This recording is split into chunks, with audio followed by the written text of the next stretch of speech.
Hello. For this next installment, we're going to talk about 4-mallet grip, how to hold the mallets, and the best way to have passive practice as well as a little bit of active practice without having a keyboard at our disposal.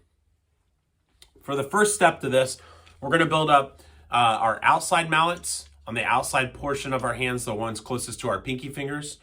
And then we're going to build the inside mallet grip one hand at a time, starting with our dominant hand. What you want to do first is you can take the other 3 mallets, place them down by your side or somewhere close by, and you're going to start with one singular mallet. Starting with your hand, we're going to try to split it into 3 different places. So if I can do the Spock, the live long and prosper, I'm going to open up the space between my ring finger and my middle finger and create a V here, and then also one more space between my first finger and my thumb and create a space here. So I should have these 2 fingers together as one separate entity, these 2 fingers together as one separate entity, and my thumb as its own separate entity as well. What we're going to do is we're going to take this one singular mallet and we're going to place it in between these 2 knuckles, between my middle finger and my ring finger, like so. So I can take it right in between here, and then I'm going to go ahead and place these fingers together. And then on the inside, I'm going to go ahead and curl these bottom 2 fingers around. To talk about placement, we want to make sure we're avoiding the webbing up here. So we want to stay down closer to those 2 knuckles, right here and right here. And then the next step is I want to make sure that I don't have more than a pinky's width of the mallet, of the butt of the mallet, hanging out the back of my hand. So when I close my 2 fingers and curl my fingers around the mallet, I should see about that much hanging out. And then when I turn my hand over to the other side, I shouldn't see any of the mallet hanging out. I should see that be perfectly hidden by the base of my palm. Okay.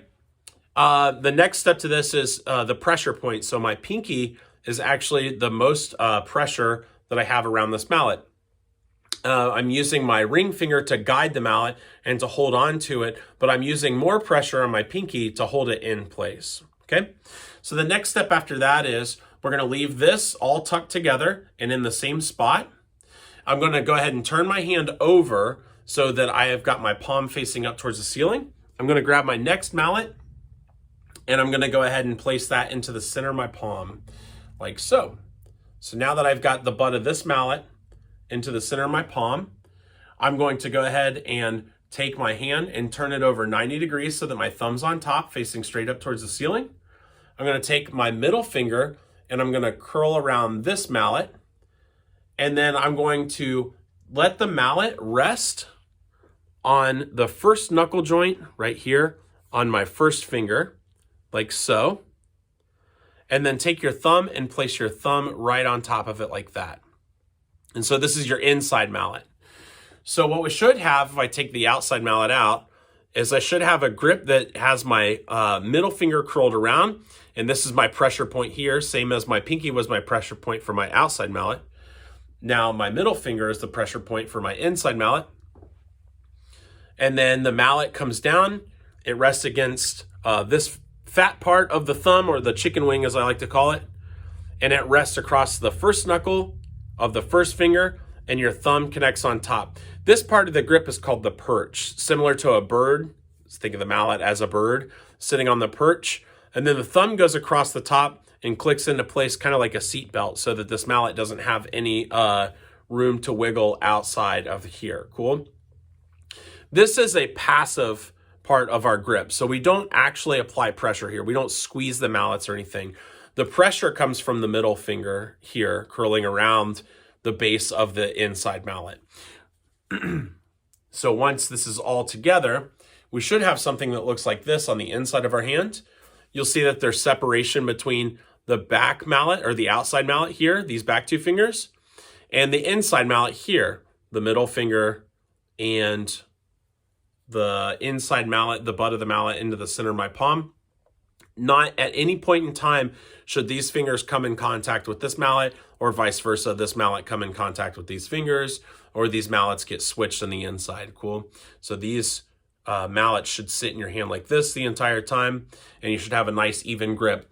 When you set it up over top of your playing surface, whether you're playing on the ground or you're playing on an actual keyboard instrument, you should see that these sit with your thumb on top facing straight up, and that all of this moves together as one unit with your two mallets in line with one another, not one over the other like this, or one over the other like this. This should all stay together, okay? Another point in this too is what we call passing the Y test. And what we can do to check that out is when we set up our outside mallet, when we don't have our inside mallet in our hand, is put your first finger and your thumb out so that you make a Y. And if you have enough pressure in that pinky finger, you'll see that it goes in line or above your first finger. So this is passing the Y test. If you're failing the Y test, that means you've got less pressure back here than you need, and the mallet starts to droop and it falls underneath your first finger, and it can go outside or inside of that first finger, no problem. This is failing the Y test. So you want to make sure that you've got enough pressure that you are passing the Y test and your mallet actually goes straight up. So this, without a wrist angle added to it, is actually an upwards angle on my mallet, and I don't already have to turn my wrist up. I can already have it here stationary and be at a nice 45-degree angle or be close to a forte dynamic height. When I place this inside mallet in there and then apply my grip around it and have my thumb on top with the appropriate amount of pressure from my pinky finger, I should have my mallets in a straight line like you see here. So they should be in line here, versus if I lose that pinky pressure and my mallet starts to droop, I start to have this issue here versus keeping it in line here. So that's passing the Y test, and that's the amount of pressure you're gonna need in that pinky, that grip pressure you're gonna need in that pinky just to hold your mallet stationary. We'll do the same thing for your opposing hand. So it's the same thing as in your non-dominant hand as it is for your dominant hand. Start with this, the spock. See if you guys can spread that and get that separated. Same thing here for this separation. Take one mallet at a time, place it in between these two knuckles, curl those bottom two fingers around. Check no more than a pinky's width out of the back of the hand. Check when you turn over that you can see that there's nothing hanging out the back. Cool. Remember that a majority of the pressure is going to live here in your pinky. Next step is avoiding that webbing, keeping that tucked there closer to those two knuckles. And then you can turn your hand over. Inside mallet, we're going to build that up now. Inside mallet goes butt of the mallet, straight down center of the palm. Turn your hand over 90 degrees. Apply your middle finger around the mallet. Then extend that first finger out. Let that mallet sit right there on the first knuckle of your first finger. Remember, that's called the perch. And then thumb on top to click that in place like a seatbelt. Remember, we're avoiding pressure here on these two fingers and only applying pressure here around the middle finger for the inside mallet. And then we can check ourselves here, make sure that we've got a nice even plane instead of drooping on one side or drooping on the other, making sure that our thumb's on top. There's a correct amount of pinky pressure here so that our mallets are together. Cool. Then the next step is we can check both of our hands together at the same time.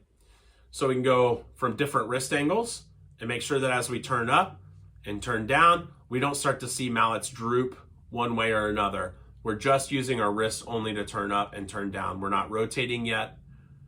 We're not doing anything with our fingers. We're just using up and down motions from our wrists. Okay? And the last step to all of this is passive practice. So that the passive practice, the best way to get good at this and get this to feel not so foreign at first is to just hold these mallets in your hand, whether it's one at a time, one hand at a time, or both hands having all four mallets placed in there. And just walking around and doing normal random things like chores or anything else around your house will really help to make this feel not so foreign and not so new. So for example, when I started doing this and started getting good at four mallets or wanted to be more serious about getting good at four mallets, I would have one hand at a time holding the mallets down by my side while I go around my house doing chores or picking up my room or anything like that. Seems really silly at first, but it's a really good way for you to get good at holding these mallets just stationary. And then don't forget to switch to your opposite hand if you're only doing one hand at a time. An active method of practice without having a keyboard is, I'll show you here. We take ourselves against a wall and stay in a seated position And from the seated position, we're going to utilize our back against the wall, our legs flat in front of us, and then all of that grip that we just built up, that same technique. And we're going to take ourselves and set up so that our arms are low to the ground. Our mallets are all together in one plane. So 1, 2, 3, and 4, ready to go. And then from here, just using our wrist, we're going to strike the ground and then come back up and then repeat the process. And get used to having all 4 mallets strike together at the same time and avoid hearing a flam. This motion right here is called a double vertical stroke. So it's more than one mallet hitting a surface together at the same time. You can have one-handed double verticals, or you can have both hand double verticals.